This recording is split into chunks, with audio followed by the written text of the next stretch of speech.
Goddag, mit navn er Morten Krummernd fra Sims. Jeg vil gerne vise jer lidt om, hvordan look and feel af Mortal Wastewater Library er i WinCC. Det vi kigger på her, det er et oversigtsbillede, og hvordan eksempelprojektet fra Sims ser ud. Det er et renvands system, hvor vi kan se brøndene hernede. Vi har nogle aerators, en renvandstank, nogle filter. Så har vi noget vand til at vaske filterne med, og vi har en slamtank. Vi har en renvandstank, og vi har en højniveautank. Hvis vi tager pumpen her ved aerator 2, så kan vi se lige nu, der står den i manual off. Hvis vi trykker på den for at se, hvordan faceplaten ser ud, så ser det ganske rigtigt, den står i manual off, og vi har lokal OS som styring. Så kan vi gå ind og sige automatic, OK, og så slår den sig i gang. Den blinker lige på gangen, det viser at den er ved at starte op, og så får feedback og slår den i gang. Noget andet man kan se på faceplaten, det er også, der er 4 knapper her. Den ene, det er en alarmoversigt på motoren. Så er der nogle settings.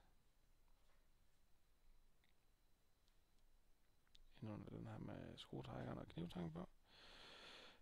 Der kan man blandt andet se, hvor lang tid den har kørt, hvor lang tid den har været stoppet, hvad der er totalt timer, og hvor mange startups den har haft. Og så kan man se, hvornår den sidste har været reset. Eller hvor lang tid siden det er sidst den har været reset. Og her giver et overblik over noget monitorering. Jeg er egentlig ikke helt klar over, hvad det gør. Men det er også bare for at give et indblik i, hvordan fællespladsen ser ud. Ikke så meget, hvordan det virker. Hvis I er interesseret i det, så må vi jo tage et kursus, hvor vi graver os ned i det. Ja, det er motoren. Så kan vi tage en af ventilerne. Og det ligner til forveksling en anden. Med en alarm. Og nogle parametre, man kan sætte. Hvis man lige laver den og hopper over, så får man den der hjælpetekst. Og der kan man acknowledge alarmer.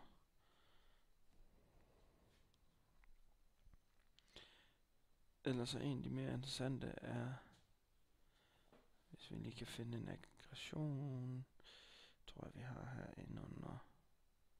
Der har vi et aggressionskomponent, der styrer de 2 pumper til, eller flowet igennem aeratoren må det næsten være. Der har man også nogle parametre,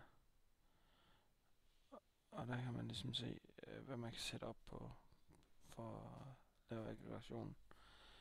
Og den kan lige nu, der kører den på operating hours, og den kan også køre på en, der er master, og så den anden slår til, hvis der er behov. Og det kan køre op til 8 motorer per aggression.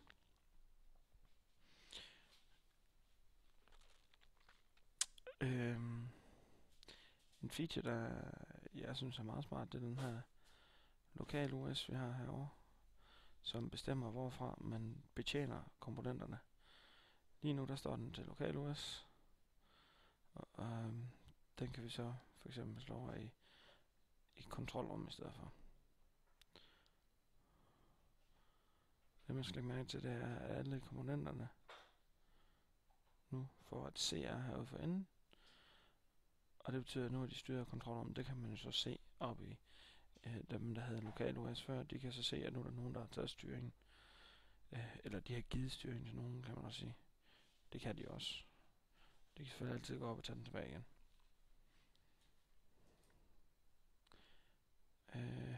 Ja. Alarmlist. Det var lidt et look and feel.